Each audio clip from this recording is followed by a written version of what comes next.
నమస్తే ప్రజలరా, last 24 hours news number 65 కి స్వాగతం. ఇవాళ డేట్ జనవరి 14, 2026. సో ఇప్పటిదాకా లాస్ట్ 24 అవర్స్ లో జరిగిన ట్రెండింగ్ న్యూస్ అయితే అన్నట్టు మర్చిపోయాను. మీ అందరికీ సంక్రాంతి శుభాకాంక్షలు. ముందుగా అందరికీ సంక్రాంతి శుభాకాంక్షలు. సో ఇంకా వీడియోలోకి వెళ్తే, వియత్నాం యూట్యూబ్ పై ఒక చట్టం తీసుకొచ్చింది. మామూలుగా మనం యూట్యూబ్ లో వీడియోస్ చూస్తున్నప్పుడు యాడ్స్ వస్తూ ఉంటాయి కదా, అందులో కొన్నిటికి స్కిప్ ఆప్షన్ ఉంటుంది, కొన్నిటికి ఉండదు. యాడ్ పూర్తయినంత వరకు వెయిట్ చేయాల్సిందే. దీంతో చాలా మంది చిరాకు పడుతుంటారు. సో దీన్ని దృష్టిలో పెట్టుకుని వియత్నాం లో ప్రతి వీడియోలో యాడ్ ప్లే అయిన 5 సెకండ్స్ కి స్కిప్ ఆప్షన్ ఖచ్చితంగా ఉండాల్సిందేనని చట్టం తీసుకొచ్చింది అనమాట. ఇది ఇన్స్టాగ్రామ్, ఫేస్బుక్, టిక్ టాక్ వంటి సోషల్ మీడియా యాప్స్ కూడా వర్తిస్తుంది. ఫిబ్రవరి 15 నుంచి అమల్లోకి వస్తుందని తెలియజేశారు. నెక్స్ట్, ఫిన్లాండ్ సైంటిస్టులు ఒక అద్భుతాన్ని క్రియేట్ చేస్తున్నారు. వైర్లెస్ వైఫై లాగా వైర్లెస్ కరెంట్ ని తీసుకురాబోతున్నారు. ఫిన్లాండ్ లోని ఆల్టో యూనివర్సిటీకి చెందిన సైంటిస్టులు రెజోనెట్ క్లిప్పింగ్ టెక్నాలజీ ద్వారా గాల్లోనే కరెంట్ వచ్చేలా ఒక టెక్నాలజీని డెవలప్ చేస్తున్నారు అనమాట. అయితే ప్రస్తుతానికి ట్రాన్స్మిటర్ రిసీవర్ కు మధ్య పవర్ సప్లై చాలా బాగా జరుగుతుంది. దగ్గరగా ఉన్నప్పుడు, ఎప్పుడైతే దూరంగా ఉన్నప్పుడు పవర్ చాలా తగ్గిపోతుంది. సో దాని మీద ఇంకా రీసెర్చ్ చేస్తున్నా, అది త్వరలో ఈ టెక్నాలజీని అందుబాటులోకి తీసుకొస్తామని చెబుతున్నారు. మరి ఎప్పుడు తీసుకొస్తారో అనేది చూడాలి. ఆ తర్వాత మన ఇండియాలోకి ఎప్పుడు వస్తుంది అనేది చూడాలి. నెక్స్ట్, ట్రంప్ వెనిజులాని ఆక్రమించుకున్న తర్వాత ఆ దేశంలోని ఆయిల్ బిజినెస్ అన్నిటినీ తన కంట్రోల్లోకి తెచ్చేసుకున్నాడు.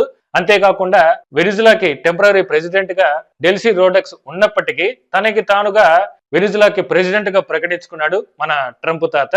సో ఇప్పుడు అన్అఫిషియల్ గా వెనిజులా ట్రంప్ కంట్రోల్లోకి వెళ్ళిపోయినట్టే. రేపో మాపో వెనిజులా అమెరికాలో కలిసిపోతుంది, అందులో నో డౌట్. అయితే ఇదిలా ఉంటే, ఇరాన్ లో చాలా దారుణమైన పరిస్థితులు జరుగుతున్నాయి. అక్కడ సొంత ప్రజల మీద ఇరాన్ ఆర్మీ కాల్పులు జరిపి దాదాపు 2500 మందికి పైగా చంపేశారనమాట, అతి నిర్దార్శకంగా. సో దీన్ని ట్రంప్ చాలా తీవ్రంగా ఖండించారు. ఇరాన్ కి చాలా సీరియస్ వార్నింగ్ ఇచ్చారు. రేపో మాపో ఇరాన్ పై అటాక్ చేస్తామని ప్రకటించారు. అలాగే ఏ దేశాలైతే ఇరాన్ తో బిజినెస్ చేస్తున్నాయో ఆ దేశాలు యుఎస్ తో బిజినెస్ చేయాలి అంటే వాళ్ళు ఎక్స్ట్రా 25% టారిఫ్స్ కట్టాల్సిందేనని ప్రకటించారు. అయితే ఈ ప్రభావం మన ఇండియా మీద భారీగానే పడొచ్చు. ఎందుకంటే ఇండియా ఇరాన్ మధ్య 1.68 బిలియన్ బయలేటరీ ట్రేడ్ అయితే జరుగుతుంది. అయితే ఇరాన్ లో ఎప్పటికీ సాధారణ పరిస్థితులు వస్తాయనేది చూడాలి. నెక్స్ట్, కేంద్ర ప్రభుత్వం 10 మినిట్స్ డెలివరీ విధానాన్ని బ్యాన్ చేసింది. లాస్ట్ ఇయర్ డెలివరీ బాయ్స్ ఈ 10 మినిట్స్ విధానాన్ని బ్యాన్ చేయాలని డిమాండ్ చేయడం, పైగా ఎంపీ రాఘవ్ చద్దా కూడా ఈ విధానాన్ని బ్యాన్ చేయాలని పార్లమెంట్ లో తీర్మానం చేయడంతో కేంద్ర ప్రభుత్వం ఈ నిర్ణయం తీసుకుంది. సో ఇక డెలివరీ బాయ్స్ కి చాలా రిలీఫ్ అని చెప్పొచ్చు. అయితే ప్రస్తుతం బ్లింకిట్ ఒకటే ఈ విధానాన్ని ఇంప్లిమెంట్ చేసింది. ఇంకా స్విగ్గీ, జొమాటో, జెప్టో వంటి ఆన్లైన్ ప్లాట్ఫామ్స్ యాక్సెప్ట్ చేయాల్సి ఉంది. మరి ఎప్పుడు యాక్సెప్ట్ చేస్తారా అనేది చూడాలి. నెక్స్ట్, వీధి కుక్కలపై సుప్రీంకోర్టు మరోసారి హెచ్చరించింది.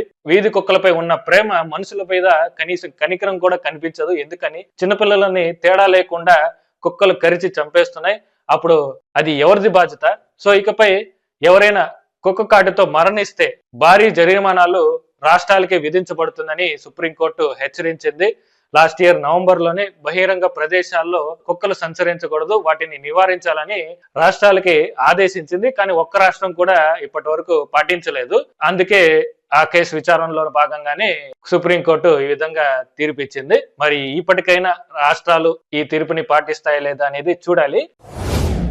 నెక్స్ట్, మళ్ళీ ఇండియా చైనా మధ్య మొదలైన ల్యాండ్ ఇష్యూ. కాశ్మీర్ లోని షాంగ్స్గమ్ వ్యాలీ మాదంటే మాది అంటుంది చైనా, లేదు మాదంటే మాది అని ఇండియా వాదించుకుంటున్నాయి. ఇప్పటికే చైనా అక్కడ డెవలప్మెంట్ ప్రాజెక్ట్స్ స్టార్ట్ చేసింది. దీన్నే ఇప్పుడు ఇండియా ఖండిస్తుంది అనమాట.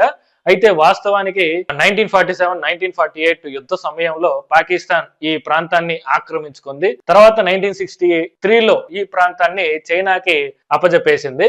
అప్పటి నుంచి ఆ ప్రాంతం చైనా ఆధీనంలోనే ఉందన్నమాట. ఏదేమైనా అది మాకు చెందాల్సిన భూమే.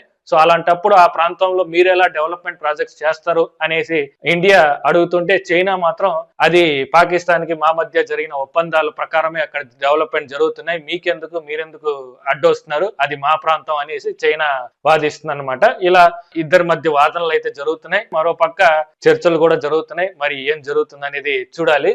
సో దీని మీద మీరేమనుకుంటున్నారో కామెంట్ చేయండి. అది లాస్ట్ 24 అవర్స్ లో జరిగిన ట్రెండింగ్ న్యూస్ అయితే ఇవి. వీడియో నచ్చిందని అనుకున్నా, నచ్చితే ఒక లైక్ చేయండి.